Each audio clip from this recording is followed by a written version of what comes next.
Sorry, I.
No.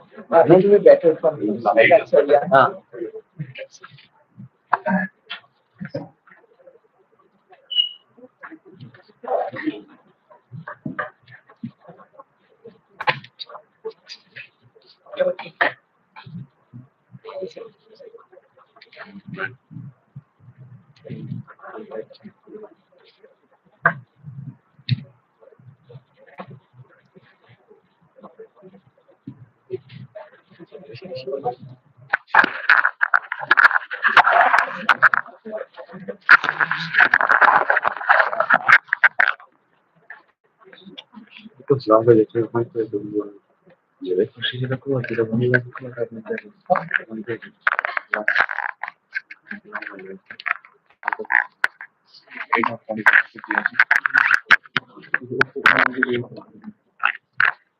Pranam to everyone.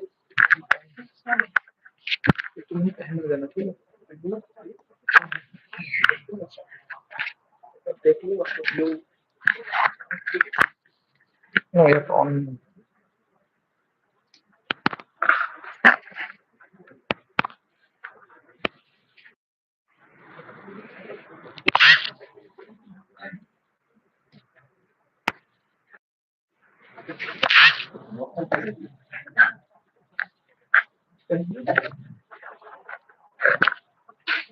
Pranam to everyone.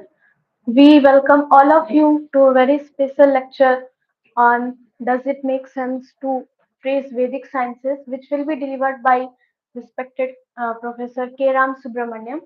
So we will start the program with a Santi mantra. So I request everyone to please stand up.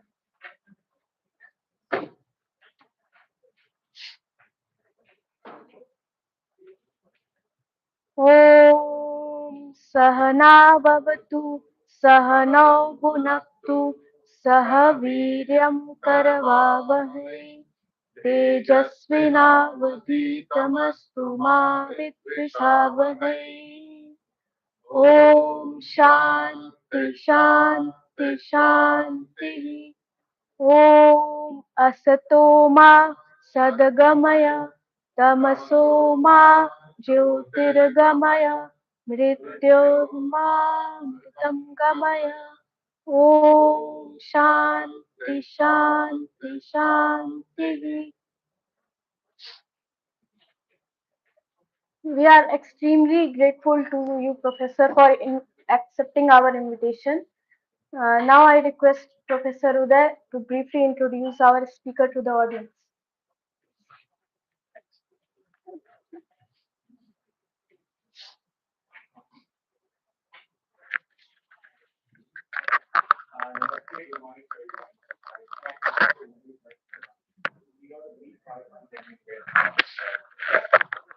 Professor Ramasubramanian is a leading scholar and practitioner of Advaita Vedānta and holds the coveted title of Vidvat Pravara, bestowed upon him by the Shankaracharya of Sringeri, Sharada. He holds a PhD in theoretical physics, a Bachelor in engineering, and a Master's in Sanskrit.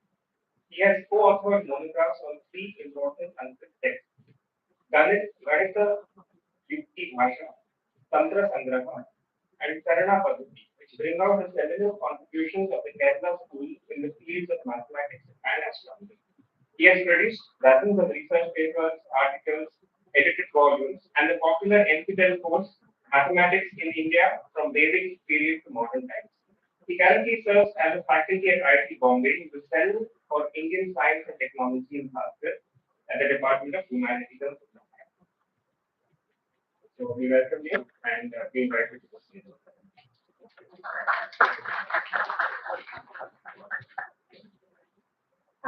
I request our next volunteer to present as a token of love and affection.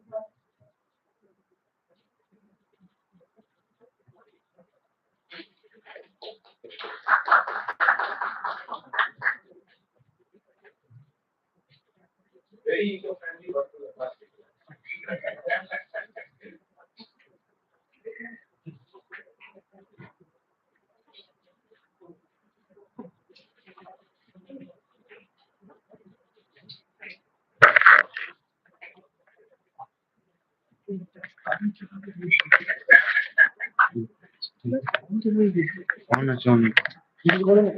আমি পরে on of করেছি on of করেছিলাম ওই জন্য কোনো light জ্বলছিল দেখতে গেলাম আমি সব কিছু দেখছিলাম আপনি বলছি তো screen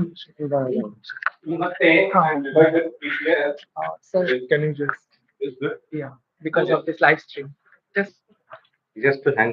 yeah Okay, I'm extremely delighted to be here and deliver a talk to those who are committed to the values that have been upheld and broadcasted throughout the world in a very powerful way by Swami Vivekananda.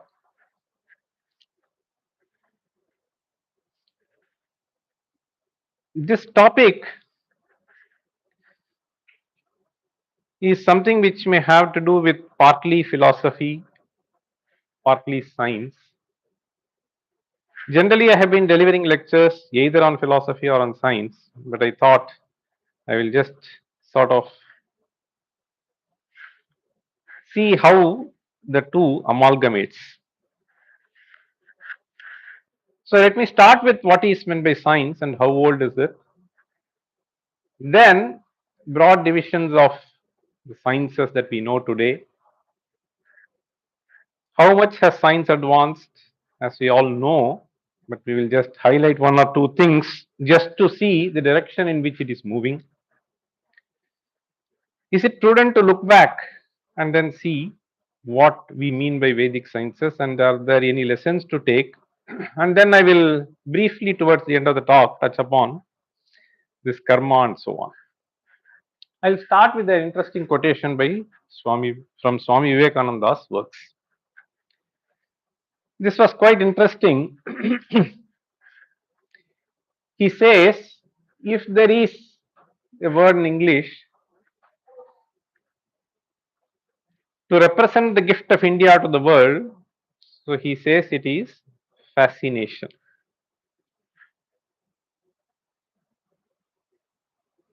It is the opposite of anything that takes you suddenly. So this is something which I pondered over a little bit, then it makes more sense. It throws on you, as it were, the charm imperceptibly. To many, Indian thought Indian manners, Indian customs, Indian philosophy, Indian literature are repulsive at the first sight. This has been the case at least for past century or so. It was not the case before, at least for the past few decades, and the last couple of decades there seems to be a shift. But he says these three words are important. Let them persevere, let them read, let them become familiar. So in fact, these three, so he is trying to reduce as if. So persevere is more strong. Then he says read at least, or at least get familiar, you don't even need to read. So just do this. With the great principles underlying these ideas, and it is 99 to 1 that the charm will come over them and the fascination will be the result. This I have seen very closely based on the trips that I have made. Just a couple of weeks back, I was in London and I could see many professionals who are so well established, very well established, and made a very successful career in all those. Even people like who are heading the innovation division of Airbus and so on. So people of that order. So when I could see what Vivekananda says, so it essentially requires a certain mindset to turn back and then see. So that's what seems to be the message that he is conveying here. So initially, I mean, nowadays many people have this repulsive attitude.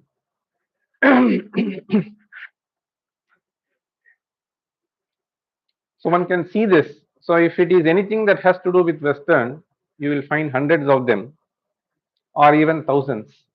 Whereas anything that is sort of this kind of an organization, which is trying to present to you something different, which is Indian, which has to do with Indian philosophy, literature, and so on, there seems to be a certain negative attitude towards that. But then he says, so this the charm will come over them, and then the fascination will be the result, slow and silent. Okay. Look at the last word. He says, all sufferings spiritual race upon the world of word of see. So this unselfishness. So he is God. I think this is the message. Okay. Now we all know what science is. So it is a systematized knowledge in various branches that we have developed over several centuries. And it is all primarily based upon our perception and observation and then recording and then analysis and then inference that we make. This is how the entire body of science progresses.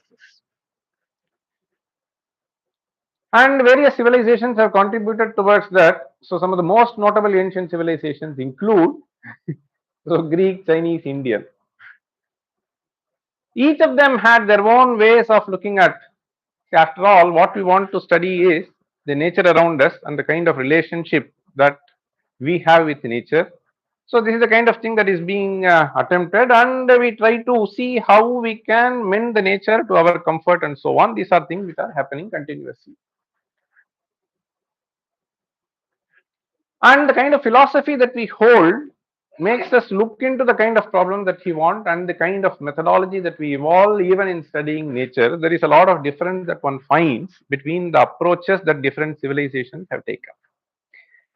The overall picture that you frame and then you try to probe into. So these are things which are very different. So if you look into the historical aspects of how even astronomy evolved, the basis with which they started, and the basis with which we started, the purpose for which they started, the purpose for which we are working, etc., they make a lot of difference.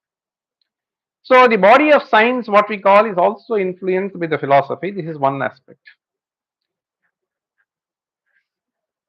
See, technology today is something which has enabled us to probe very deep into nature, whereas these people did not have that kind of technology a few centuries back.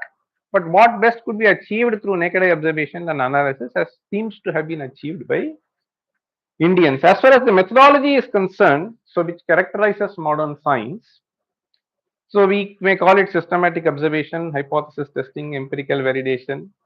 So pretty much all these things are present even in the ancient traditions. So the different branches that we are sort of familiar with may be broadly classified: natural, applied, social, life sciences, formal sciences, interdisciplinary. So these are the broad under which there may not be a steadfast rule that this belongs to this belongs to this. There are some overlaps, but by and large you can classify them into these kinds of divisions. Now, I see that there is a certain liking among various people to use this phrase Vedic as a qualifier to what they want to describe. So I have heard this Vedic meditation, Vedic astrology, and so on and so forth. And recently I came to know about a huge center that is being established in BHU, which is called Center for Vedic Sciences. So I happened to go there also. It is in this context. I gave a thought about this. So, and that's why I phrased the title like this. If you carefully analyze, after all, when we say physical sciences, chemical sciences, these are all qualifiers to sciences, right? A systematic investigation that is being taken, and we want to qualify. So, similarly, here when you say Vedic, so it seems to us as if it has to do with a body of knowledge which we call as Veda. So, there is a certain body of knowledge which we have given the name Veda, and there is another body which we can call as Vedanta, and there is another which we call as Mimamsa, and so on, right? So this body of knowledge, does it have something which we call as sciences today? So this is the kind of thing that we will look into as we progress through the lecture. Sometimes this phrase Vedic seems to have very little correspondence with what they want to describe, sometimes a little correspondence, and sometimes a little deeper also. We have even used the phrase sciences to describe what we study even in social sciences today. See, we call social sciences like medical sciences, etc. This Vedic meditation, I was just thinking about it. So, meditation,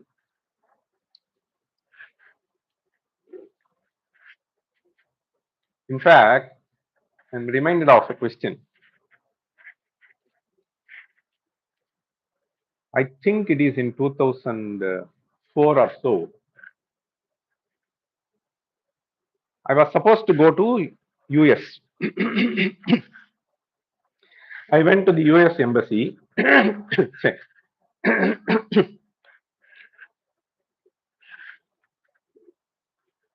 And then the officer was asking me this question: why are you going to US? I said I have to give a lecture in a conference. What is it that you are going to talk about? I said I am going to talk about Indian astronomy.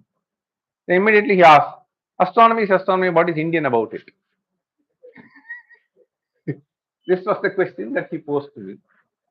I said astronomy is astronomy, true, but the methodology may vary, the region in which it got developed may vary, and the purpose with which it got developed may vary. And the results that they have found may also vary. So therefore, I want to qualify it as Indian astronomy as opposed to Chinese, Greek, and so on. So he was very happy with the, and then he gave me 10-year visa. Okay. So then those days, I mean, that did not happen, but anyway, that happened. I'll just tell you. Similarly, when people describe Vedic meditation, I was quite puzzled. I mean, what do you mean by Vedic meditation? Meditation is basically dhyana, right? So Vijatiya Pratyaya Anantarita Sajatiya Pratyaya Pravaha. This is what we call. So Anantarita means not interspersed with. So you want to focus, it can be on any problem. Okay, it can be on nanoscience, it can be on some other thing, it can be on Lie algebra. So if the mind is focused on a particular topic, not interspersed with various other thoughts which come, normally it is fleeting. If that does not happen and we are able to focus on something, Sajatiya Pratyaya Pravaha. Okay, so Pratyaya Pravaha. Pratyaya is jnana. So something which is pertaining to that. Okay, so then we call as jnana. It can be a simple mantra which you want to chant. It can be some topic which you want to focus on. It can be a raga that you want to, whatever it is. So this is what we call it jnana. And that is why even in Vedanta we have Shrotavyo, Mantavyo, Nididhyasitavyaha. So that is prescribed as an important feature. Now what is Vedic about it? So then people were saying that, so no, it has to do with the mantra that is being said, and mantra could be connected with Veda, and therefore one can say, I mean, it makes some sense.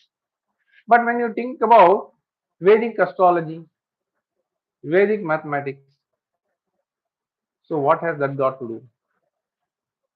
So they are all far less connected is what I feel. So, but people have been generally using this, and there are institutes called Vedic astrology.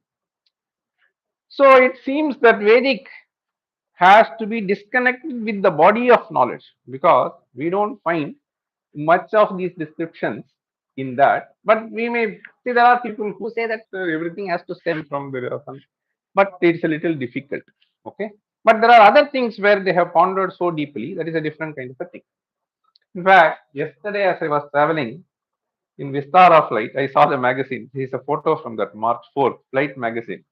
So you see that so Vedic astrology. See, you understand? So this is how things are progressing. Now,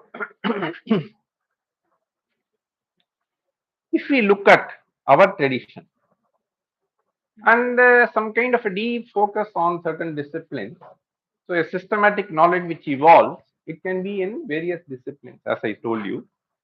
So it has initially started with, so you have a certain corpus, so which we call as Veda, and in order to understand that, so where there is nobody to interpret. So suppose Newton finds something, so he defines what is called flux. So he defines something else, something. Okay. Now, if you go and ask him, he may be able to interpret what he means by that term, right? But when you have a body where there is nobody to interpret, it has been revealed thousands of years back, then how do you go about and try to understand what is the import of it?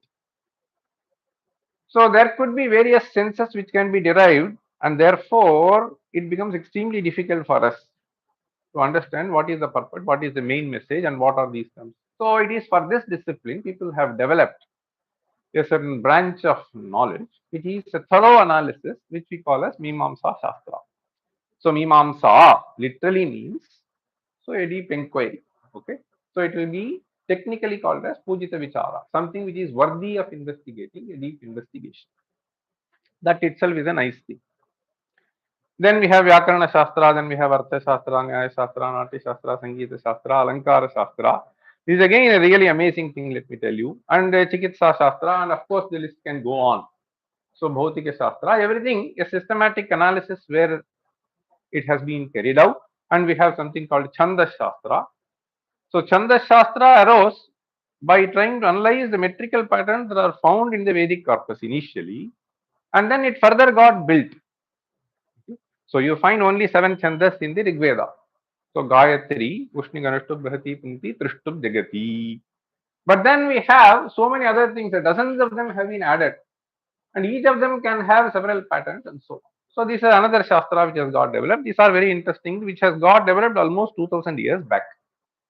So most of the things that I am referring to here, listed here, are like that. And of course, Adhyatma Shastra. To just give you an understanding of the kind of classification that has been there even in the Vedic corpus. See, now today, so in electrical sciences, there may be some 50 different branches. If you go to physical sciences, there will be again some 3 dozen branches. So initially, it might have got developed as one particular thing. But then the branches keep on dividing today with the kind of specialization that is happening in a particular area.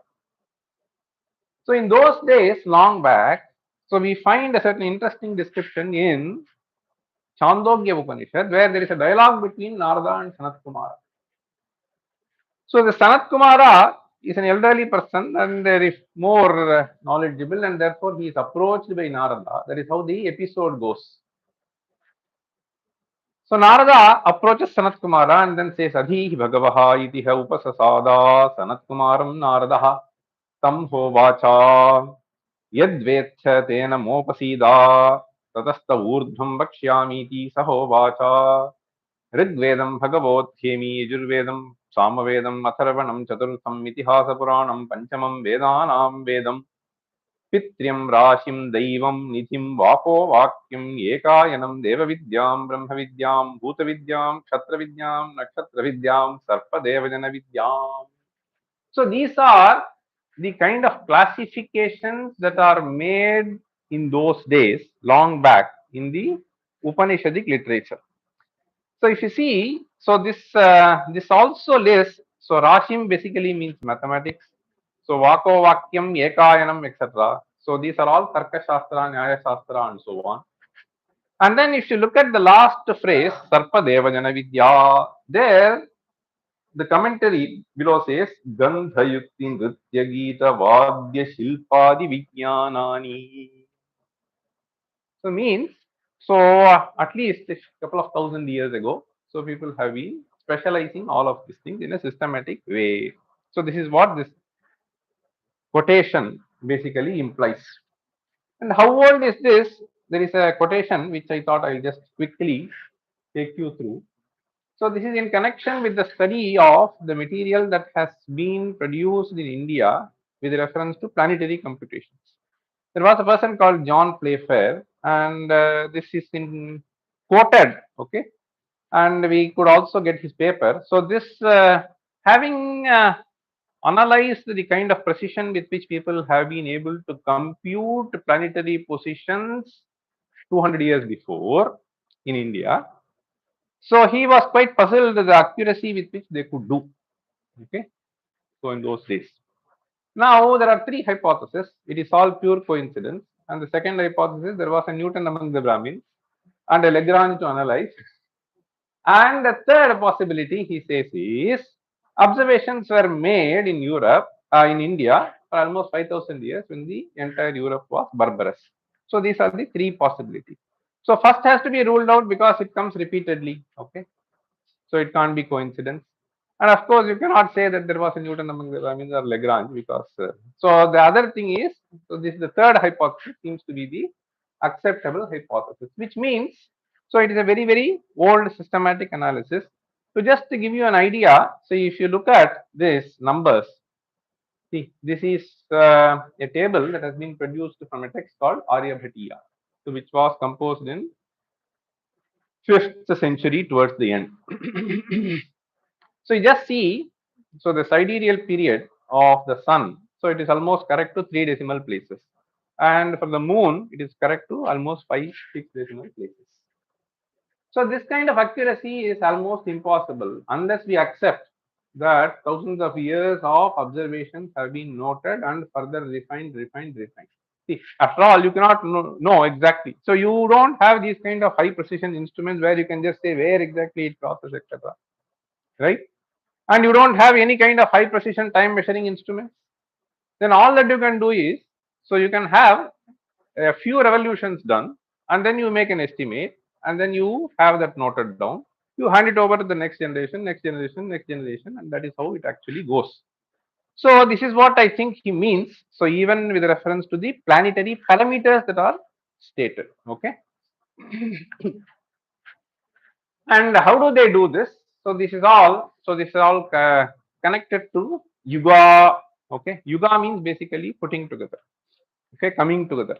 So yujyante. See, this is how he presents. Yujyante asmin graha iti yugam.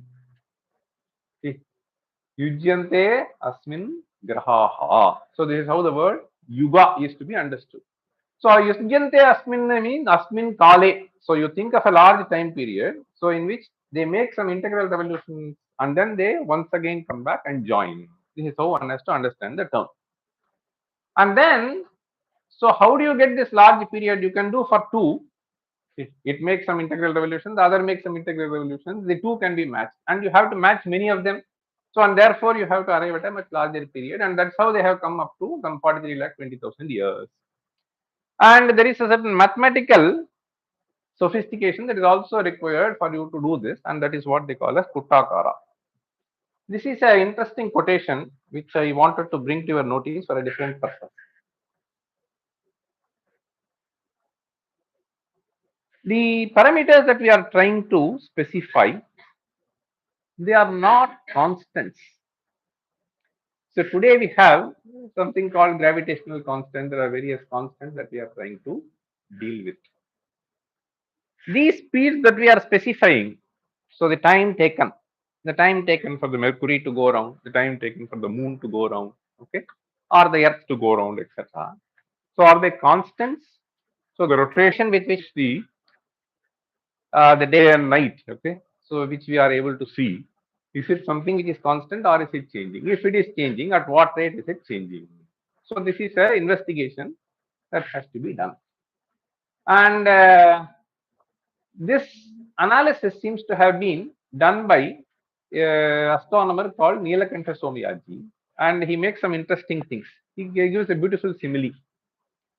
Yatha, so this is with the, I wanted to say this from the larger perspective that science seems to have developed today as compared to the kind of position that the scientists took almost 100 years back. It is in this context I wanted to bring this. यथा निशि पर्यटतां प्रदीपादिभिः स्वसमीपगतः प्रदेशः यावदपेक्षं दृश्यः एवं सर्वैरपि स्वसमीपभवः कालः यावदपेक्षम् अनुमेयः. This is a very important statement. Yatha tatha means as so. That is how we have to understand. Pradipadibihi means with a lamp, okay, etc., lantern, etc. Swasamipagata pradeshaha yavadapeksham drishyaha. If you just carry something with you, then all that you can do is you can only see a certain domain around you. So it can't shed light beyond that domain, right? Similarly, he says, through this analysis that you are trying to do, so the observation that you have made, the inference that you are trying to make, is something which will be applicable only for a certain time period around the observation that you are trying to make. Okay, so there is a very, very powerful statement which seems to have come out of very serious thought. Okay, so Samipa Bhavah Kalaha Yavadapeksham Anumeyaha means it has to be inferred. Evam Tithadikam Samyaganumiyya Kalam Yapayanti. Okay, so this, let us see how it makes sense. So we all would have heard, most of us, in 2011, there was a huge tsunami which happened in the Pacific. So what was the effect of it? The effect of it is described there, and the pictures are just taken from a video that Japan himself has produced. So it had a magnitude of 9.1, and the plate actually sort of went above and then it toppled, and therefore the entire island, the biggest island, moved by 7 feet. So tens of thousands of people died, hundreds of houses collapsed, and of course this was a major problem even with the nuclear reactor. What is the effect? Why did I want to say this? I wanted to say this because these huge phenomena that happen changes even the rotational period of the Earth. Okay? So the rotational period of the Earth is not something which is constant. So what does it mean? It means the count that we are having of the day, etc., is not going to be constant. Okay. So this particular phenomenon, okay, reduced. Okay, it rather shortened the day. Okay. There are other phenomena which are continuously happening, which can increase the length of the day. So if we go by our current understanding, okay, as to what is happening in a perennial manner because of the tidal attraction and so on of the moon, it is one of the complicated motions. The estimate that has been made is that, so whatever we call as year today, is having some 365 sunrises, right? So at the beginning of the formation of the planet, if you just go back tens of millions of years ago, so they say it is around 420 sunrises, which means the duration in today's whatever the atomic clock that you want to measure and the number of ticks if you just take, then there would have been some 420 sunrises. Now, this is not something which is going to happen periodically, but it is going to happen periodically at various instances. There may be something which is coming and hitting the earth. There may be something which is happening on the earth. So it can be terrestrial phenomena, it can be celestial phenomena, all of them could change. And therefore, nothing is constant. So keeping this in light, so there has been certain things which have been observed by people, and therefore they may have a certain larger understanding of the nature of science. So that is what I wanted to uh, hint to you by this example. So coming to our own Shastras, where people questioning certain things which are described in Puranas or not. Okay. So in fact, there is an interesting question which is being posed. Yes. So laptop is there. So it is not going to remain in space and therefore table has to support. So what supports the table? The floor supports, the slab supports. What supports the slab? The foundation supports. What supports? The earth supports. What supports the earth? So this is the kind of question that one can pose, right? So people have been saying that the earth was supported in some Puranas. You find certain descriptions. It is standing on the hood of a serpent, etc. So then this person asked this question, Lalla. So the text is called, read the text name, Shishyadhi Vridhida. What does it mean? Dhi means intellect. Okay. Vridhi means increase. So if you read the text, your intellect, your capacity to think will increase. That is how he has named the text. Sishyadhi Vridhida Tantra. So there he is asking this question. Kamathadibhir udhrita mahiyadi te kena dhritaha nabhasthitaha atayesham vyatisthitir shitigolasya tu kena varyate. So if you say that Tata supports, elephant supports, etc., then tell me what supports them. If they can stand on their own, why not the earth? So this is how, I mean, he is just trying to pose the question. Okay, what is Vedic science? I had a curiosity very recently, only 2 weeks. So read this carefully. I mean, this is for a particular reason. I'm just quoting it. I did not know about this chat GPT. Only 2 weeks back, one of my research fellows said, "Sir, do you know this?" I said, "I don't know." Then I was a bit curious. So I thought I will just use this and see what it says about the phrase Vedic science. Now let us read this. So Vedic science refers to the ancient scientific knowledge system that was developed in India during the Vedic period. So there is a problem with this first phrase. Lasted from 1500 BCE to 500 BCE. This is one thing which you should keep in mind.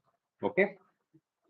So the Vedic period is considered to be the earliest period of Indian history, and it is named after Vedas, which are the oldest scriptures of Hinduism. Okay.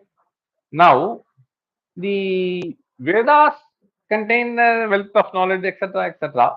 And he says astronomy, medicine, physics, chemistry, biology. So there is a bit of a problem there. But anyway, so to some extent we can just understand even if some traces are found. Okay. So the Vedic science system was based on observation, experimentation, and analysis. That I completely agree with. And it sought to explain the workings of this is a general statement that anyway the machine can generate. Okay, no problem. Now look at the next part. Some of the notable contributions of Vedic science to modern science include concept of zero decimal system, the law of gravitation. You see, and the concept of atoms, the development of surgical techniques, etc. So this time it's a little difficult. Okay, so related to Veda as such. So if you want to further elaborate all the 14 branches of Chaturdasha Vidyasthana, Ashtadasha Vidyasthana, etc., then surgical techniques, etc., may come. Okay. Now, What is law of gravitation? You see, is a major problem. So the only description that we find in the text, which is to some extent understandable and digestible by us, is this verse of Bhaskaracharya. So Bhaskaracharya says, Akrishta Shaktischa Mahi Tayayat Khastham Gurum Swabhimukham Swashaktya Akrishyate Tat Patativa Bhati Same Samantat Kwa Patatviyam Khe. So this is in context with answering the question. Suppose some student were to ask that most of the heavy bodies fall on the earth. The earth is the most heaviest thing that we understand. Why is in space? Why does it not fall? I mean, it is in that context he is trying to give something. So he says that don't you see that any object falls? Okay. So then he says, you know that the earth is spherical in nature? Yes, I know. So then if the fellow on the other side, opposite to you, on the earth, so if he drops, will it fall or will it go up?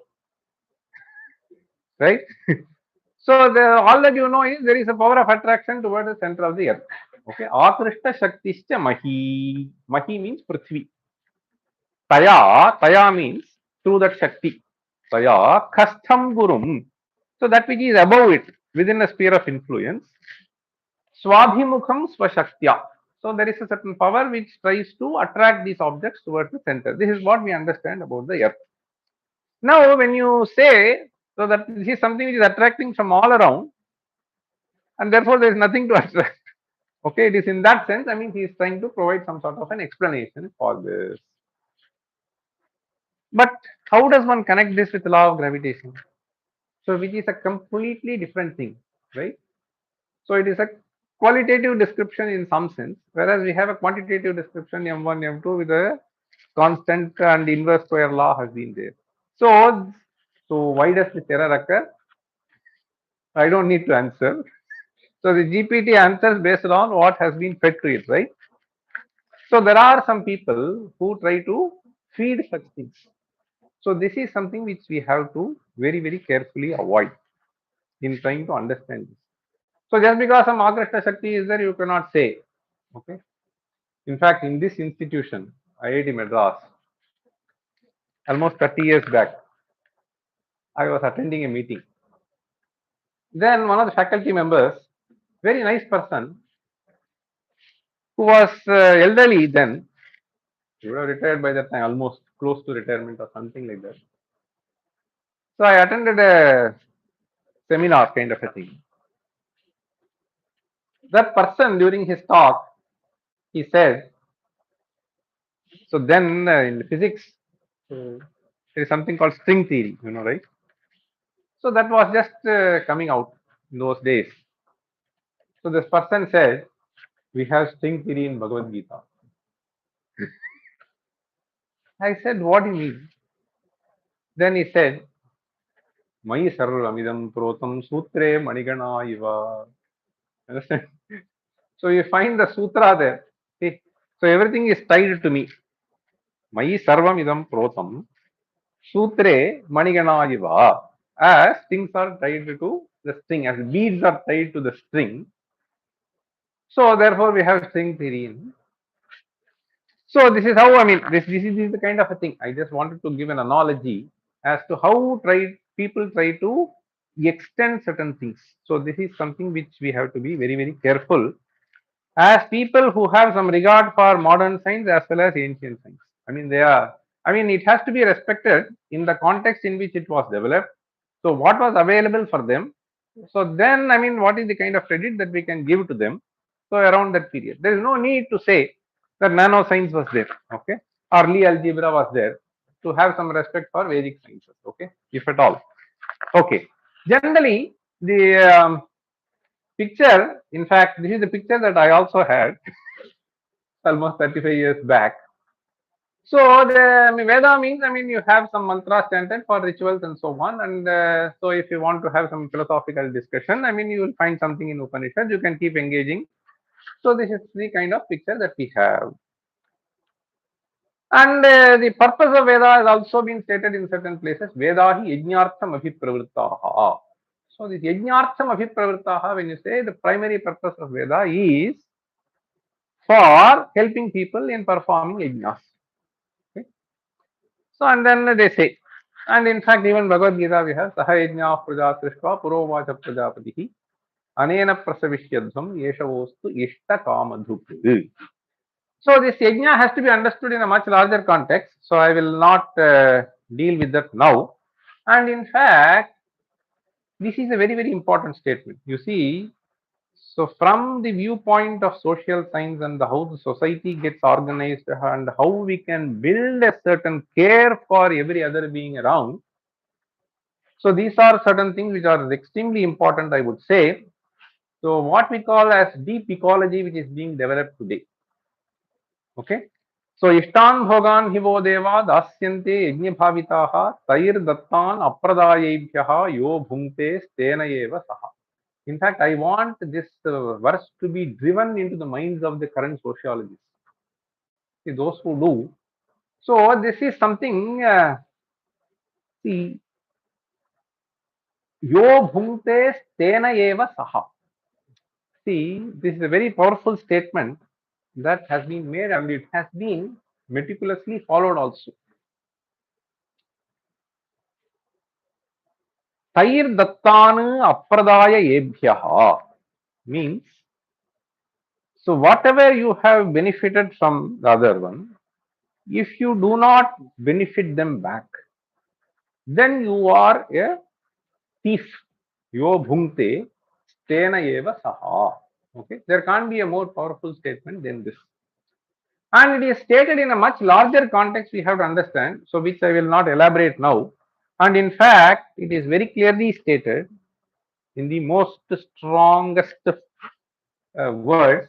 See, bhunjate te tu agham papaha. Okay. So in modern, this management, customer relation and so on. So these aspects are very important and they try to present in a sophisticated language. And maybe Vedas have this. This is the picture that I had. And fortunately, I had an occasion. Rather, I was by providence so brought after this thinking in my own mind about India and its literature. So immediately to study this. This was almost 30 years back. Okay. And we had all these nice things. So this was a surprise to me. In fact, after my engineering and physics graduation and so on, that these people have developed this science. I did not know even. See, so there are some students who may be fairly familiar with Aryabhata, Bhaskara and so on, but I never knew this. So this was quite interesting and fascinating for me to study. So how the astronomy as science got developed here in the most ancient period. There are various other branches also. So astronomy, mathematics, agricultural, social, psychological, medical. So these are various things. So where we have some ancient knowledge about which we can really feel proud of. How was this? This is one thing which I wanted to tell you. These sciences, somehow I feel very bad that one of the faculties that the human being is blessed with is almost left out. The faculty that I am referring to is one to retain things in memory. There is nothing which we lose. So analysis is one thing, but that does not mean that you should not remember. You have to every time look at this iPhone, iPad, whatever. See, there is nothing wrong in keeping things in mind. This is how they used to do. This picture is to tell you. So you see, most of the people, they will simply listen. And even today, I'm telling you, there are a few students so who attend my classes, and then they have still that ability. So it is only a question of training, and it actually is extremely beneficial. So that student at the end of the class, whatever verses I have taught, he will just close her eyes and then say. So this is a graduate student, I'm just telling you, and the graduate student is actually studying here. Anyway, So this, I'm just saying, this is an ability that can be easily nurtured and trained. So once you train, there is nothing which we lose. Our analytic faculty is not going to be lost just because, I mean, we are trying to encourage the other faculty to grow. See, so this is how people seem to have all the verses have been there. They just keep in memory and then they can analyze. So if you have that, you don't need any other tool. So whatever you are doing, whether you are bathing or whether you are eating or walking, you can keep those things in mind and you can do this. So this is one power which we seem to have lost. Okay, this is certain science. I would just say, yeah, there is a way by which you can do this. And today this is what it is. Okay, I saw this interesting thing. A for Apple, B for Bluetooth, C for chat, D for download, E for email, F for Facebook, and so on. Okay, Y for YouTube, and Z for Zorpia. Okay, so this is how we are today. Okay, where is this moving? This is another thing which was a little disturbing. This is one event which I saw. There is one more event which I wanted to quote. So this fellow developed a robo, and then he is Chinese, and he decided that he will marry the robo. Okay, no problem. What is there? I mean, okay, so he can do that. And I was just thinking. So this is a news item that I read, and then I was thinking, why could this be possibly? So one is, of course, there is an advantage that you need not be nagged by the family. The second is you need not deal with the emotions, and the third is failing to get a human. That is also a possibility. So that is, you see, Chinese, this is the rate 113 is to 100. Okay, that is the ratio. So anyway, in India there is no problem because we have something called brahmachari and sannyasi. Okay, this ratio doesn't matter much. See, we have a monks here, and there are so many. Okay, they serve a great purpose in the society. Okay, whereas if you do not have that in the societal structure, there is a serious problem. Okay, okay, this is one aspect. So this is where the technology is going on. The one aspect. The other aspect is this is a newspaper item which I saw as I was traveling in Europe a few years ago. So they call this as negative emission technology. Okay. This negative emission technology is basically to handle this carbon dioxide, okay, problem that we are facing. So this they are very seriously concerned about it, and there is an alarming rise. So what to do? This is the picture. So what is the solution? See, so the director of European Academy Sciences Advisory Council, he writes this. As mitigation remains inadequate to keep warming within Paris Agreement targets, applying negative emission technologies at a potentially huge scale is increasingly likely to be necessary. So he basically says that we have to build industries to take the gases and then emit better gases. So is this the solution? So to me, it seems to be somewhat meaningless solution. Okay, so this is the kind of direction we are taking, and it is keeping this in mind. Perhaps our shastras said. So there is a nice verse even in Ayurveda. Okay, there he says, "Shastram Jyotish Prakashartham Darshanam Buddhiratmanaha Tabhyam Bhishak Suyuktabhyam Chikitsan Aparadhyati." Okay, so this is a very important verse. So you have certain technology developed, but where should you use the technology? So whether you should do this or you should not do this is something which has to be decided from other faculty. So otherwise we will end up doing this. Okay. So that is why he is saying Jyotish Prakashartham means it is basically going to shed you light in some line. Buddhihi, okay, you have to use your intellect whether to apply this for this or not, what could be the consequences of this, and so on and so forth. So only when you make use of both these faculties will you be able to achieve what you can. Okay, there is a small part which I wanted to deal with. This is something for which we don't have a very clear cut answer, but there are certain thoughts which have gone deeply into our society, And somehow I felt that this approach that we have taken has a lot of advantages. So this question of whether something remains after this body, okay, loses this life energy, or does it not remain? This is the question. Okay, this is a question that is being posed by Yama to Nachiketa in an episode which we find in Kathopanishad. So the verse goes like this: Yayam prete vichikitsa manushye astityeke nayamastiti chaike etad vidya manushishtastvayaham varanam esha varas tritiyaha. So recently I had a discussion when I was in London, Cambridge. So there is a very famous, he heads a huge wing in the medical department.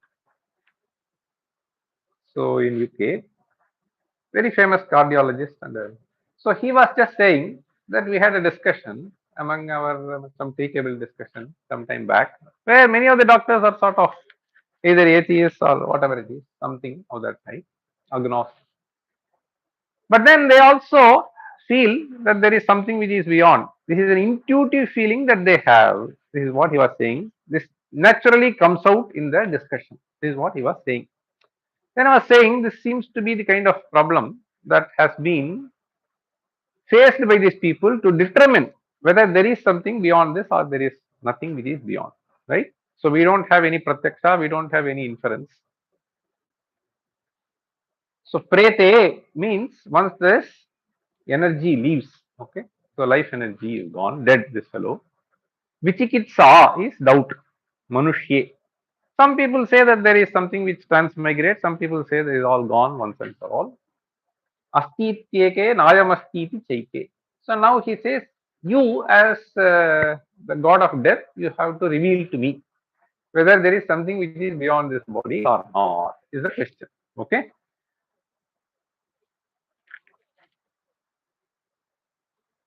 So what is the clinician's viewpoint today with regard to birth? So this is what we know. So that there are four processes essentially: fertilization, implantation, embryonic development, and fetal development. Right? These are the four processes that we have understood.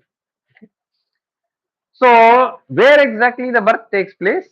So when it comes out in the last stage, this is where we call as birth. Okay. Do we have any control over any of these processes? To some extent, we are trying to do, but I don't think we have much. Okay. Now, what has to be done during pregnancy, etc.? There seems to be some interesting message that these people have given to us, even in the Upanishadic literature. Forget about texts which have been exclusively written for this.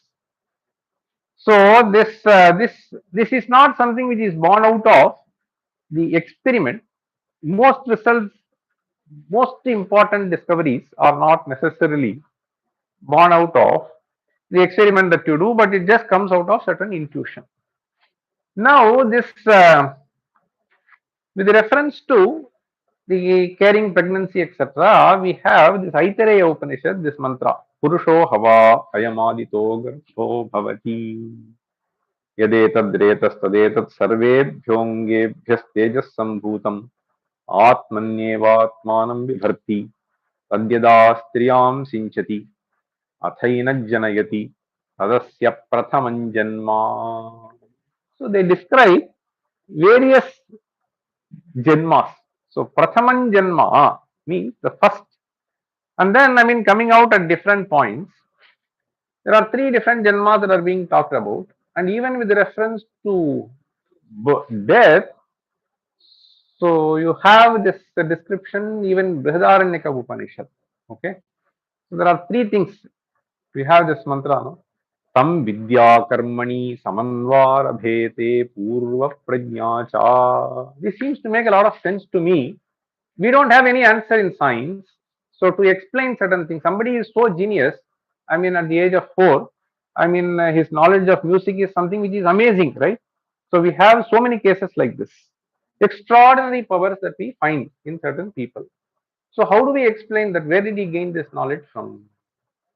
So in that sense, if you look at these hypotheses which have been stated, in the Upanishad, even if you take it as an hypothesis, that seems to be a very valid hypothesis.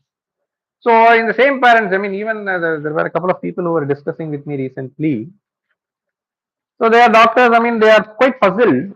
How do we explain the completely different characteristics among twins, etc.? So we don't have an answer. So here, when this person leaves, what the Upanishad says is, Tam vidya karmani samanvara bhete purva prajnacha. So this is something which is stated. Now, with reference to the care that has to be given, so there is a very important thing. So today I find hundreds of books which are being authored. There's a prenatal care, they will say pregnancy care and so on. See, you see this statement. Tam buddhva bhavayati vardhayati paripalayati. So therefore, nahi nasti. Means at no point of time you have any business to hurt the mother so that the sentiments can affect the child. Understand? So you have to see to it. So these are very powerful statements which have been elaborated, and we may write some 300 pages based on that. But I'm just saying this is the most important thing, that there is a significant connection between this and that is something which is evident today. So with various results that are being brought out. So with reference to death, normally this is what is said. I mean, there are various things which are we call the resuscitating and so on.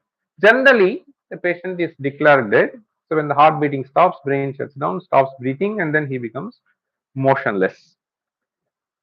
So, but recently I came across an interesting video, which was, I mean, you can also see, if you type, you may get this. Sam Pernia of New York University, a team of doctors seems to have worked with thousands of patients across the globe. Okay. So after death also, so they were analyzing, okay. So this fellow's images that are being created with so many sophisticated instruments. After all, science basically tries to understand what is happening inside based on the images and the pattern that we are able to recognize concerning those processes which are happening, right?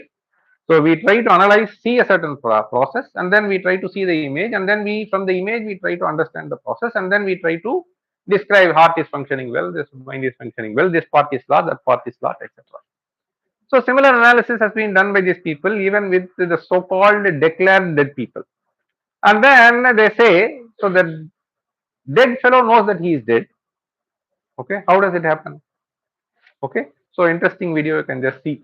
Now, the other, this is not something which is declared, and this can happen for several hours, and he says even for several days. Okay, so clinically you may have to declare him dead, but there are certain things which can reveal to us that the consciousness is there. Okay, now this phenomenon of death, etc., has been analyzed even in our Ayurveda Shastra. So you have some three famous texts, Charaka Samhita, Sushruta Samhita, Ashtanga Hridayam, and so on. So these texts are, I would say, are very relevant, if not the techniques that have been described in the later part, but at least in the earlier part, the philosophy that has to be taken by a physician in order to engage with that discipline. Okay, so they are very, very useful. Okay, I was quite pleased. I mean, incidentally, I don't have the expertise to comment on the later parts, but I had an occasion to see some of the earlier sections of that. This is what is called Sutrasthana and so on. So in one place, this question is being posed. Atha Tritiyam Paralokaishanam Apadyate. In fact, we have in Vedanta Putraishana, Vittaishana, Daraishana. Okay, these three Yashanas. Okay, they have to transcend that. This is what we say in Upanishads. Putraishana, Vittaishana. Yashana is a deep desire, urge to have. Okay. Putraishana, Vittaishana, Daraishana. Okay. So Dara, you know, see, having a partner and then etc. Now this Putraishana seems to have gone to some extent. Anyway, so this is something which is strange. See, there also, see, our science, see this, they have analyzed the purpose for marriage. In fact, in Raghuvamsha we have a verse. Okay. So the Raghuvamsha, त्यागाय संहृतार्थानां सत्याय मितभाषिणां यशसे विजिगीषूणां प्रजायै गृहमेधिनाम्. See, it's a very important verse. So he says, Tyagaya samhritarthana. They acquired wealth only to share. Okay. Tyagaya samhritarthana. This is a very, very important message. Satyaya mitabhashina. Okay. Yashase vijigishuna. Not to suppress others. Okay. Yashase for the sake of fame. And you let them live the way they live. Vijigishunam. Prajayai grihamedhinam. Okay. So when you want to get into the family life, it is essentially to produce progeny. Okay. So if you keep that as the main goal, then various other things will go. So anyway, so that is here this paraloka yeshana is one thing which this Ayurveda text talks about. Paraloka yeshana means, so it is somebody wishing to say, I should go to Switzerland, I should go to Hawaii, etc. This is paraloka yeshana. Paradesha yeshana. So paraloka yeshana is somewhere where we will have this sukha. See, even when we talk about Swarga, who knows Swarga? In fact, there is a nice verse which defines what Swarga is. See, yenna dukkhena sambhinnam nachagrasta manantaram abhilashopanītancha tatsukham swappadaspadam. You imagine, okay, you imagine na dukkhena sambhinnam. Okay, that which is not connected even an iota with sorrow. Nachagrasta manantaram. Okay, it doesn't bind you even if you engage in something, right? So we want to work, but we don't want to be bound, right? So this is a natural feeling that human has. And whatever I think I have to get. Abhilasha upanitancha. What more do you require? So if you can reach a state and live in an environment, that is what is called heaven. Okay, tat sukham swappadaspadam. Okay, if any of them is not there, then you describe hell. What a hell it is to work with that fellow, right? So this is what we just described. So even if it is a boss who wants to make you work, so you have to finish this target, we just describe it that way because it is grastam. You understand? So this is what now this paraloka yeshana is one thing which is talked about. This paraloka yeshana, unless you know the paraloka exists, how can you have yeshana? Okay. So you cannot have yeshana of Hawaii unless you know how Hawaii is, right? So similarly, this paraloka yeshana is being talked about. So there the question is being asked like this. Bhavishyamaha itaschuta naveti. And if you are if you die, unless you are in some other form, there is no question of paraloka yeshana. Right? If you are completely gone, what is paraloka? Who is going to? Kutapana samshayaha. So there he is saying, Santihyeke pratyakshapada parokshatvad punarbhavasya nastikyam ashritaha. Pratyakshapada means those who uphold that pratyaksha, whatever is seen by me through perception is what exists. Okay, pratyakshameva param manvanaha pratyakshaparaha. Okay, so they say there is nothing which is beyond this. Okay, no other loka, no other thing which transmigrates, etc. On the other hand, there are some people who base their philosophy upon what is stated in Shrutis. Okay, Santi cha agama pratyadeva punarbhavam ichhantaha. Agama pratyat means agama refers to Veda. Pratyat, having faith in that, the knowledge which is derived, they say that it is there. Of course, Agama says, Punyo vai punyena karmana bhavati, papa papena. I was quoting, Tad vidya karmani samanvara bhete. There are various passages which are there. So, there are two classes of people. So, those who believe in Agamas, and Agamas is a sort of revelation that just come to them, and you may not be able to visualize. I am visualizing. Okay. So, it is like this, no? So, I had a very great problem when I learned a little bit of quantum mechanics, and then further great problem I had. So when I was trying to visualize the way the cosmology is being portrayed, it is isotropic, it is homogeneous, etc. I mean, how do we visualize both of them? So there are some difficulties, but there are some people who have visualized and then we take. So this is how this agama pratyaya means. So it is something which is evident to them, and therefore we take it for granted for us also. Okay. So finally, he says finally, Tatra buddhiman, what should be done by an intelligent fellow? Nastikya buddhim jahyat vichikitsancha. So he says, if you are intelligent, wise man, you just don't doubt on this. Okay. Kasmat, why? Why should I believe? Pratyaksham hi alpam. Okay. So the domain of knowledge that you can have through pratyaksha is very, very limited. Pratyaksham hi analpam. Analpam apratyakshamasti. Yad agama anumana yuktibhihi upalabhyate. Then he says, Yairev tavadindriyaihi pratyaksham upalabhyate tanyeva santi cha apratyakshaani. Right? So the instruments that are employed by you, today it is something like this. So if you ask, so people who have done a lot of computer science, how does this GPT work, chat GPT? We don't know, but it works is what I know. Okay. So that it works is what I know, but how exactly this is happening? So this is very deep question that is there, but it is working is what we generally know. So similarly here he says, so that this Indriya functions, see this suddenly fails to function, and therefore I suppose there is something called Indriya, right? So most of these, which is the most crucial thing where we to some extent we try to probe further. The best neurosurgeon here so was telling so one problem, and similarly this ophthalmologist also. So when I had discussion what exactly happens at this last moment, so there is just still a mystery. Okay, but we are able to see and we are able to explain. We try to further develop. This is how the science progresses. Okay, the last part of my talk. So this just to build on what I was saying. So this reference to what Vivekananda was trying to mention. If you little read, probe, contemplate, then you see that there is something which is quite fascinating here. It is in this context I was just trying to post some of these. What do we actually mean by Janma? How is it visualized in Vedanta in our scriptures? So here we just say Janma is Sthula Sharira Samsarga. Samsarga is association. Okay.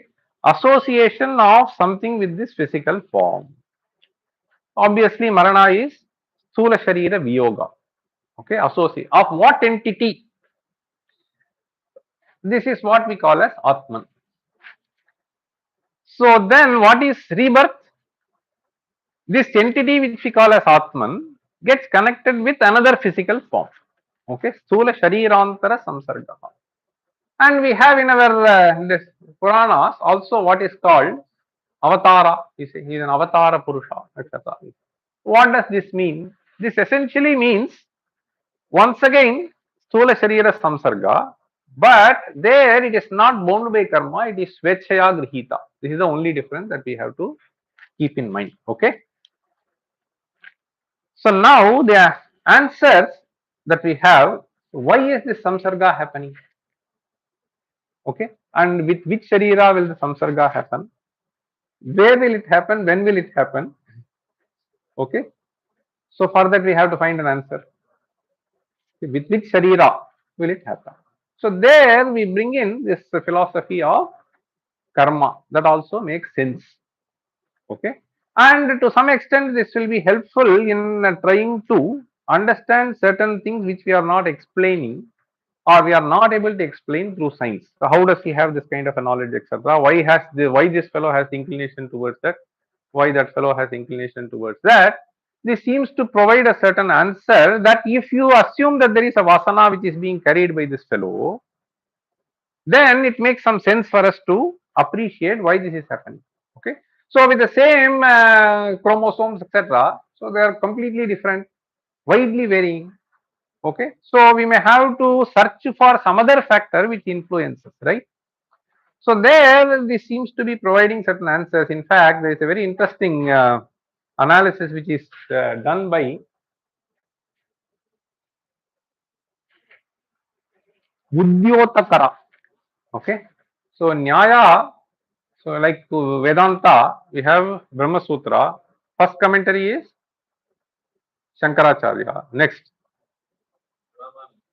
No, that is different philosophy. In Advaita tradition itself, we have Vyasa's Brahma Sutra, then we have Shankara's commentary, then on that we have what is called Bhamati by Vachaspati Mishra.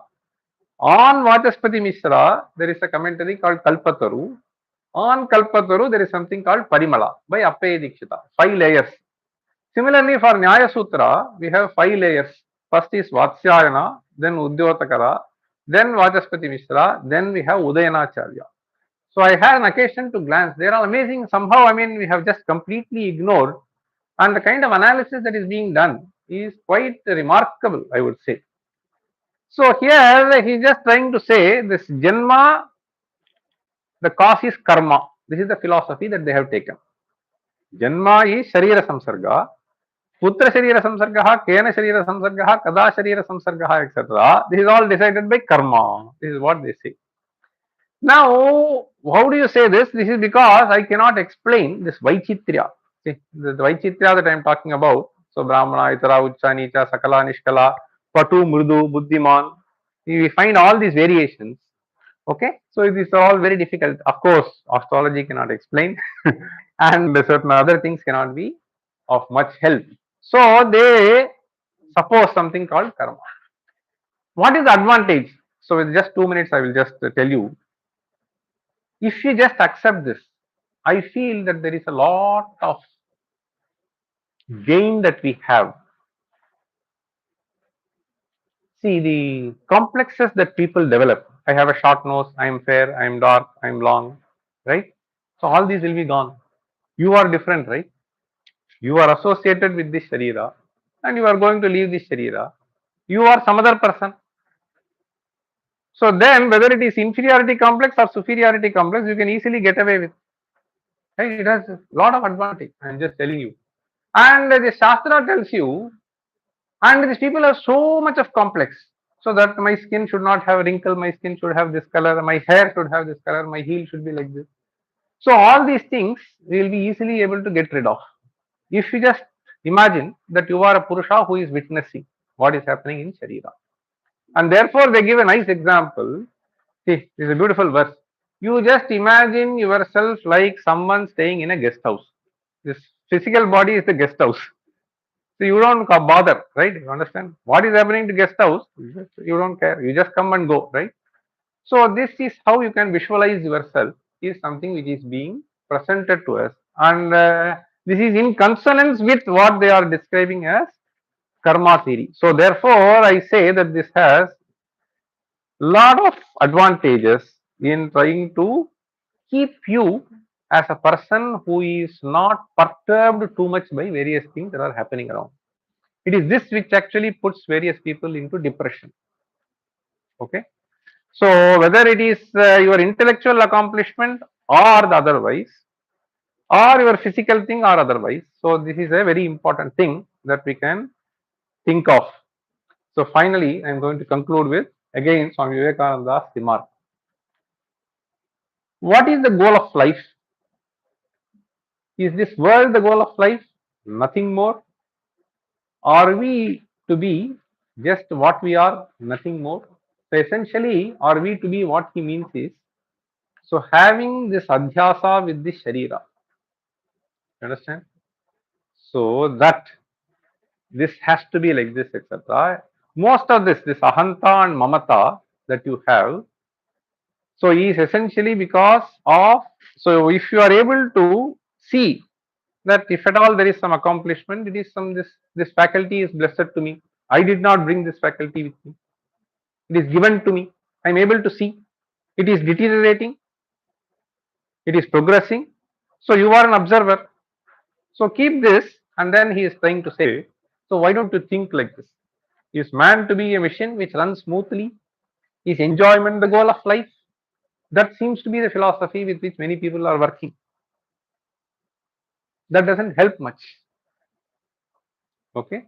So this is where I think this the sole contribution, I would just say, which are not found elsewhere, okay, in other civilizations to this developed extent.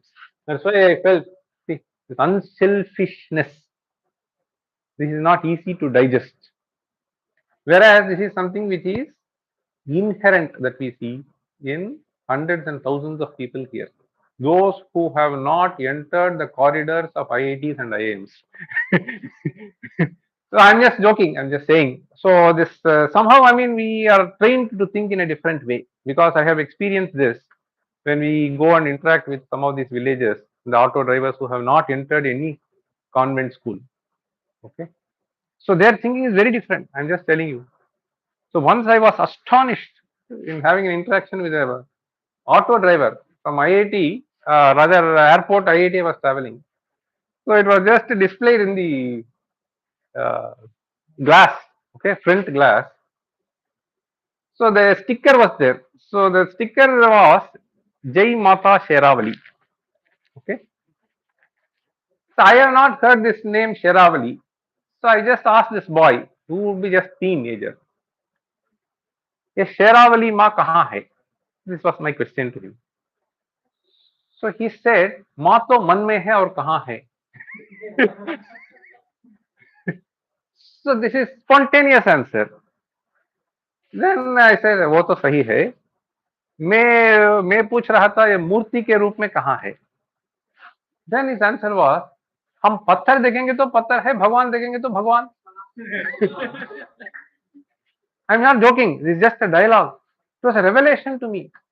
And I asked this fellow, he is just a teenager who has just come from some UP in Bihar border. Okay, this knowledge is something which is inherent. I have studied tons of philosophy. I would not have instantaneously gave this answer. I'm just saying this unpolluted mind. See, this is that's why I said there are different ways. In fact, further I was very moved. I must tell you the kind of philosophy that he has adopted, unselfishness. I'm just saying. So today, many of us have migrated. Okay, and the main drive with which we have gone is we can earn more, and we are not willing to return. And there are people who have built something there, and therefore they cannot leave. That attachment is mamatvam. See? So this we wanted to establish ahanta, and then mamata increased, and we cannot leave this mamata, and therefore there are various kinds of sufferings that are happening. Not necessarily there. I mean, just with the close interaction I am talking about. So there are parents who want to deliberately send, and having sent, they repent later. Okay, and those people also want to come. In fact, I will tell you this is an interesting thing. Recently, only last visit of UK only I came to understand. He says there are lakhs of fellows in UK who do not have visas. This fellow who received me in the airport, he says for the past 16 years he is there, 18 years he is there, and he doesn't have a visa. And I said, if they catch, what will you do? So he explains all that they can do. Okay. And he said, my father died, I could not come because I don't have visa. And various things are happening in my family, I am unable to come.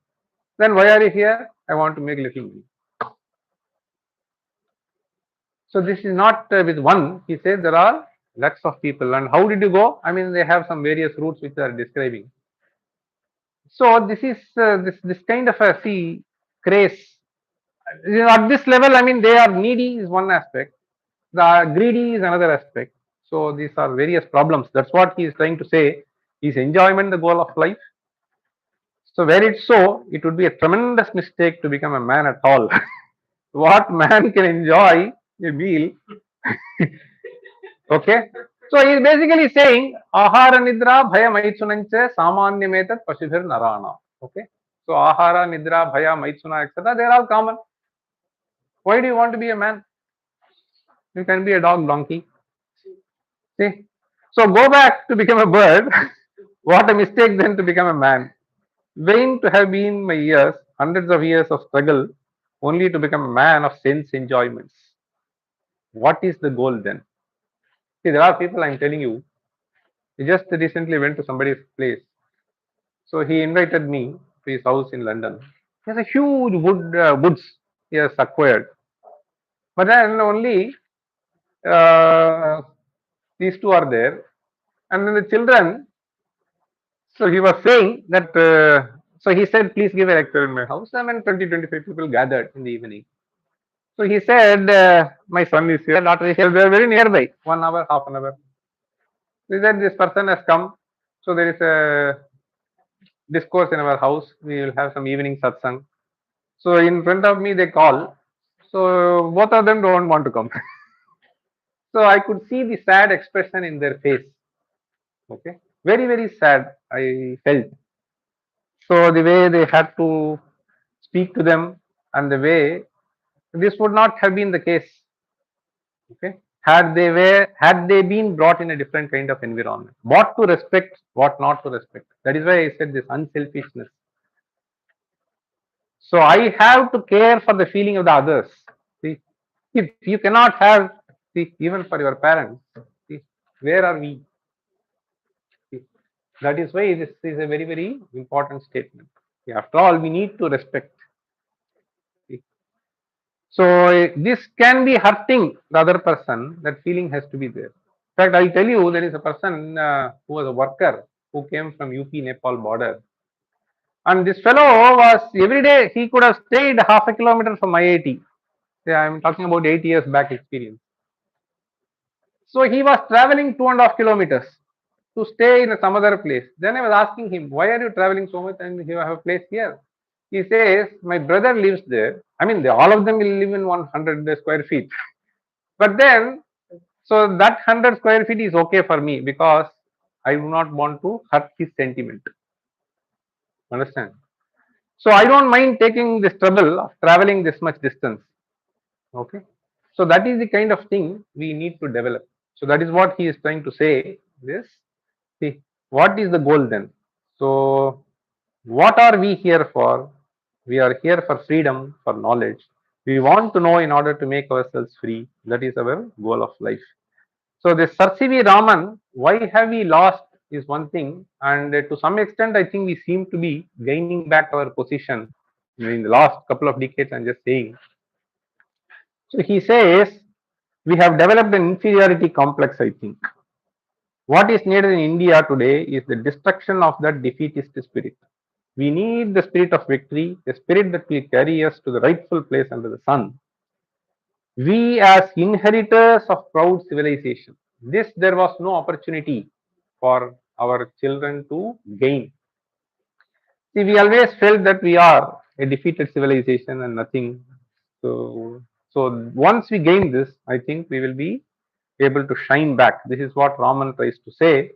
So for that, all that we need to do is to get away with this cultivated ignorance or misinformation that has been transmitted to us.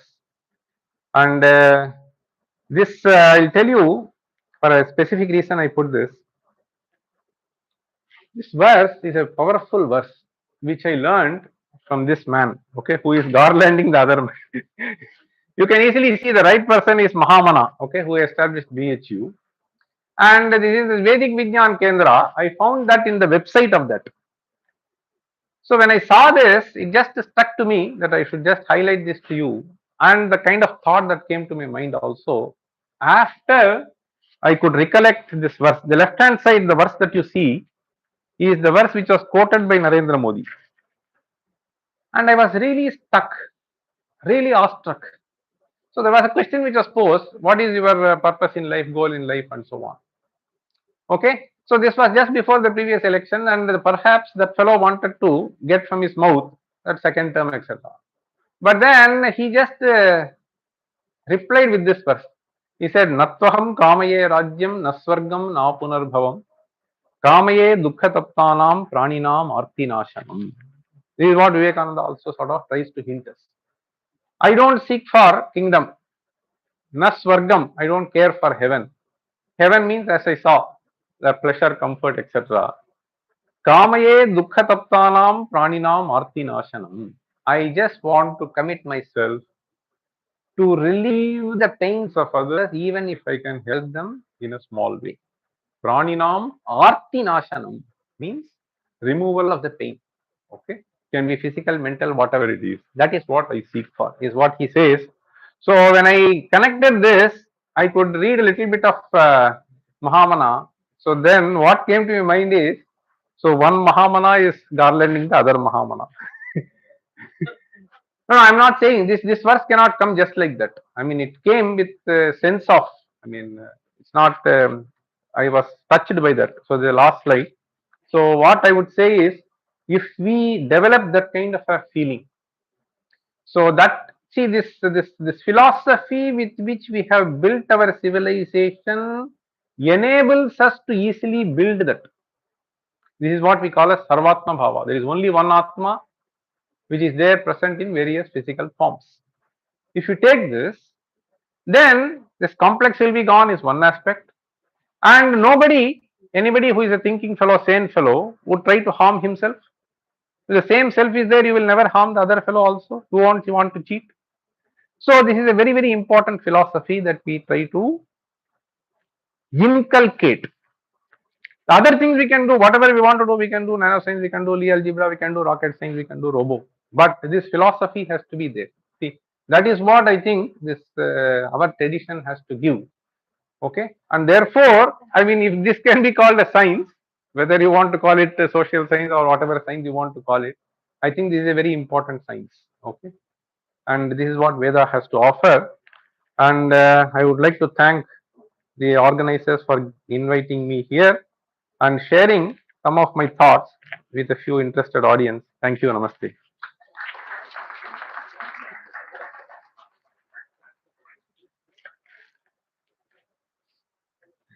That Modi quote is from where? It is in a video. But from what is the source of that? You don't know. Source you are asking. Okay. So this is supposed to have been stated by Ranti Deva. Okay. So Ranti Deva was a king. And in fact, there are a couple of verses which are similar to this. Okay. So he was a king, and therefore he says, Nattoham Kamaye Rajyam. And when somebody comes and asks him, so that there was the description, I think, of the story goes something like this. There was a huge famine at some point of time, and there was no rains also. So the water was a big scarcity, and this person is supposed to have fetched some water for him. And then he had a little bit, and someone comes and asks. So he gives away happily this water. Okay. So he had to walk several kilometers, but then he gives away. And then Kamaye Dukkhataptanam Praninam Arti Nashanam. Okay. So I don't care for Raja, I don't care for Swarga. Okay. But I want to, everything it is in that context, it just comes. You want to ask something?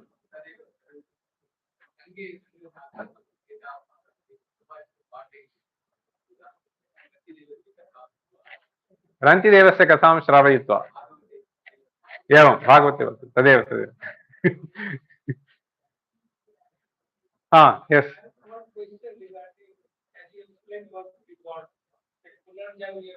Yes.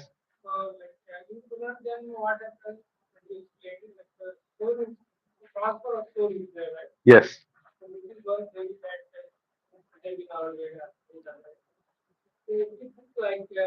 There is one more theory in which origin of human is explained, Manu Sattva kind of is there.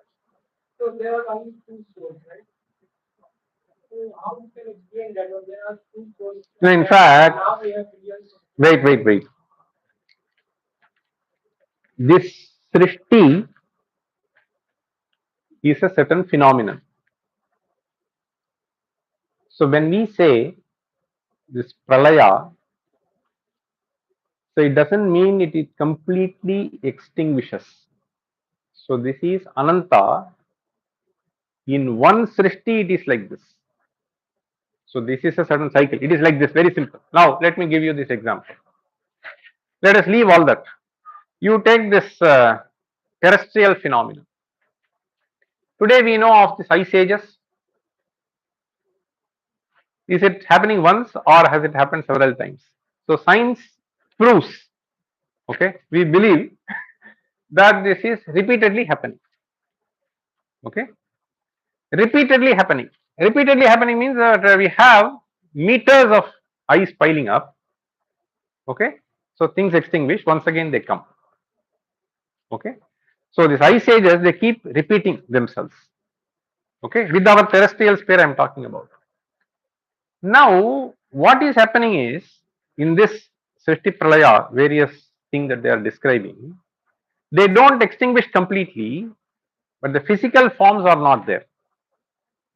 Okay, so if you think of even the earlier thing, so there was a Pralaya, there was a Srishti, there was a Pralaya, there was a Srishti. So various things keep happening. So this is how the scriptures explain. So dhata yatha purvam akalpayat, when you say, it is not a physical entity that you may have to imagine. There are certain forces which come into play and then it comes into existence in some physical form. Then it goes back into some other form, then once again takes a new form.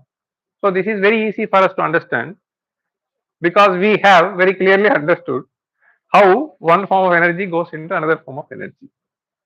Okay, so it doesn't get completely lost. So what is the form, etc., we don't have an idea. Okay, as we had no idea 50 years ago what is happening today. Okay, the kind of revolution that has happened in IT and this GPT. Okay, nobody would have imagined that something will do like this. So the only thing that is being stated is, this is a continuous cycle that keeps happening. Okay, and one form gets lost. So even in this we have this quotation in Brihadaranyaka. Okay, so Tamutkramantam prano anutkramati, pranamanutkramantam sarve prana anutkramanti. Means, I mean, there is something which they describe. Okay, leaves from this body. What form, etc., we have no idea. The description is like this. It can be metaphorical, whatever it is. Okay, so then prana and then all the other sense organs, I mean, in some form, okay, they go. They call as sukshma sharira. Okay, and then where will it go? Depending upon the karma, it will catch up some other thing. After what time it will catch, that also we don't have an idea. Okay, so they say that we don't know, but this is the kind of thing that we can currently propose. Yeah. As you explained earlier, distance of sun from Earth, distance of moon from Earth. So it was a divine laboratory. No. I didn't say, and it is not correct. Even if you read somewhere, we don't know the distance. We don't know the distance. Nobody claims that we know the distance also. No. So they have worked out a certain methodology by which they will be able to circumvent this problem but still get the planetary positions. But the physical distance is not known. Okay, even if something is specified, it is wrong. They have worked on a certain assumption. What did you ask? No, all that I said was the time period. That is different. So that slide basically told you the time period with which these bodies make revolution. It doesn't have to do with the physical distance. There is some assumption which is there, but Time period is mentioned in our not Vedas. In the later Jyotisha literature, astronomy literature, time period is mentioned, but so that is all based on observation. So distance you cannot observe, but you can infer. The time period you can infer over large periods of time. Yes, sir. The concept of selfishness, do you equate it to the what Bhagavan says in Bhagavad Gita about Lokasangraha? Yeah. Lokasangrahamevapi sampashyan kartumarhasi. It is not necessarily directly connected with unselfishness. So he is talking in a much larger society, but the sangraha there, he says, I can sacrifice something. Okay. So for instance, it is something like this, simple, I'll tell you. So this is what even Paramacharya of Kanchi, so he used to say once. It need not be connected with selfishness. That is what I wanted to just clarify to you. It can be, to some extent in a larger thing. But if you want to have finer distinction, in order to see that the world does not go astray in a wrong direction, I still keep doing this. Which means this process that you are engaged in need not necessarily be beneficial to you, but it will be helping other people not to take wrong direction who have not matured enough. Suppose I need not do this anusthana, but if I don't do, then others may not do. Right? It is basically not to mislead the world because they have to undergo this process. So I still keep doing it. It is in that sense there is a distinction. Yes.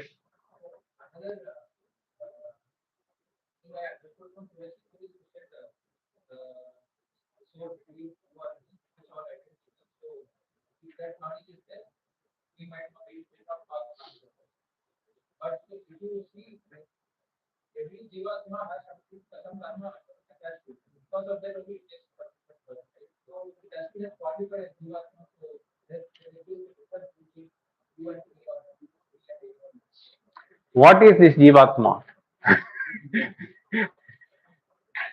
It is like this. Let me tell you. You just take so many electrical gadgets in this room. I have this laptop, I have this projector, I have the fan, I have the light. What is the source behind all this? There is some energy which is supplied. Each one is functioning differently. Without that, can it function? Can you say the electrical energy which passes through them are different?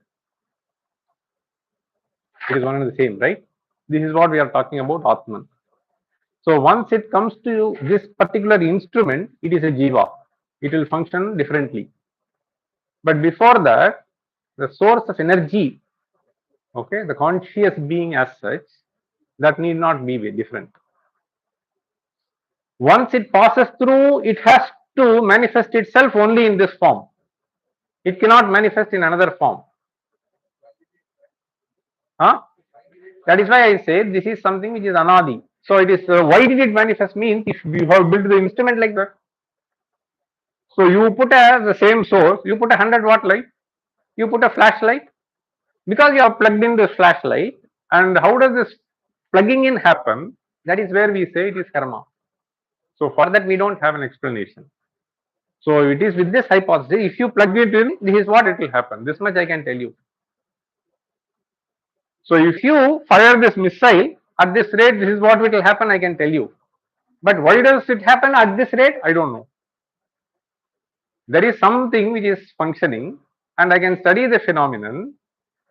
And if I hit it at this angle, why does it go this range? I cannot say. All that I can say is, if you have fire it at 30 degrees, it will go. If you fire it at 38 degrees, it will go. Why at 38 it will go like this? I don't know. Questions regarding Maya cannot be answered from within the construct of Maya. Yeah, so that I mean you can bring in Gödel's theory. No. All that I am saying is that concept should be clear to you. All that I am saying is there is one thing which we call as Chaitanya, but this Chaitanya only when it is associated with other beings we call it Jiva, not Chaitanya alone. You will get point. Okay. So without any bulb, you cannot say something called light. It can be tube light, it can be incandescent light, it can be some other light. But all of them are light. But only when it is associated, you can even see the light. Without that association, you cannot see the light. You cannot see the energy as it is. Only when it is plugged with something, you can see it exists and it manifests in a particular form. And this integrated form is what you call as Jiva. Okay.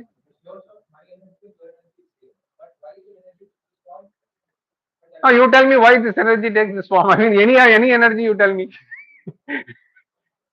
I mean that there is something called energy we have built, and we have made various classifications. So you call it Chaitanya, I am calling it Atman, and somebody else will call it something else. Okay. So that it has to exist is what it is. And why does it get associated? That's where we bring in this karma. Why does it manifest? Suppose there are 20 students in my class. Why don't they understand? I can't tell. I am teaching the same way. Some fellow understands, some fellow misunderstands, some fellow wrongly interprets. Why? It has to do with the kind of training that he has already received. There is a certain system which is functioning. And that system, why does it function that way? So we have some answer saying that it is some Purvajanma samskaras he has. He doesn't want to listen in the class, he wants to play with the mobile in spite of saying. So who can avoid that? So we can only say that this does not help you. So you can do something which is better, at least during this hour. So some people may take, some people may not take. Why does he take, why does he not take? I cannot say. There are various reasons behind that. Anyone else wants to ask? I request Swamiji from that question. Thank you for your presence.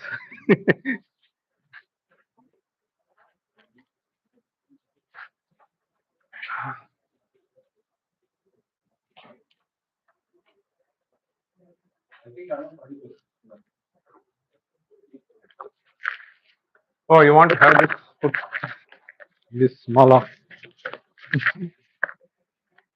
Hello.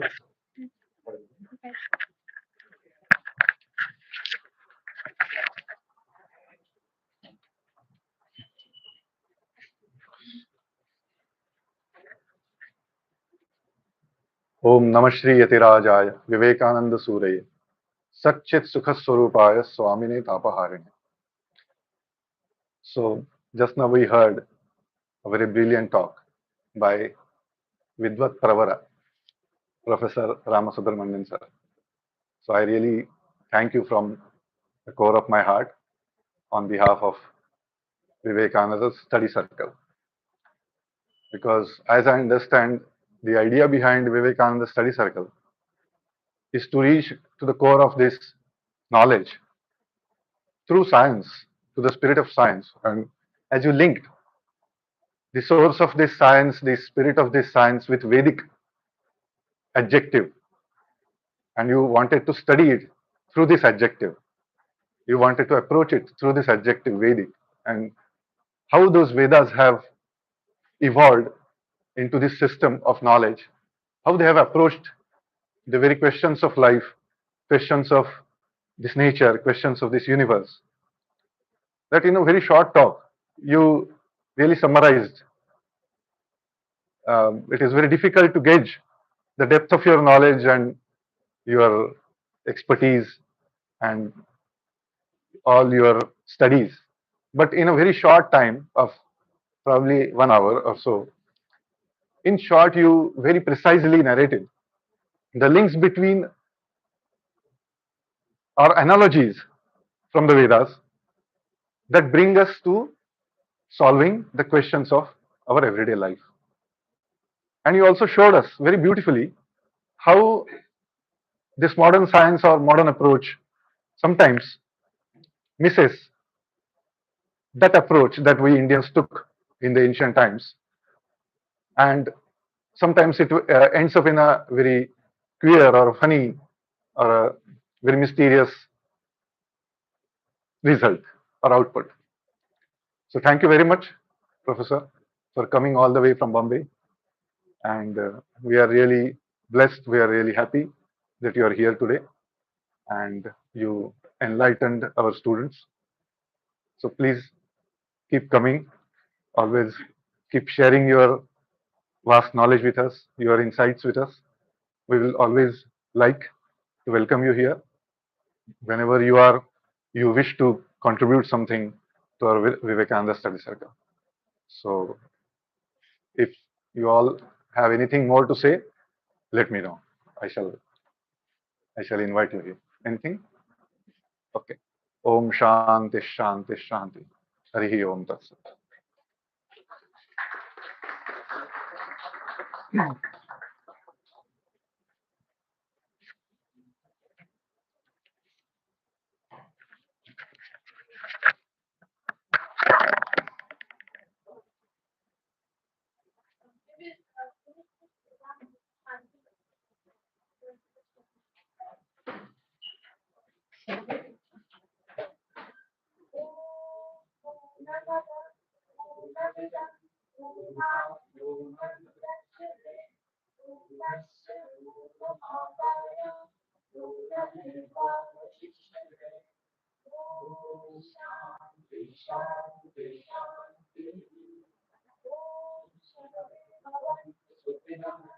सर्वे सन्तु निरामयाः सर्वे भद्राणि पश्यन्तु मा कश्चित् दुःखभाग् भवेत् ॐ शान्ति शान्ति शान्तिः Everyone, please.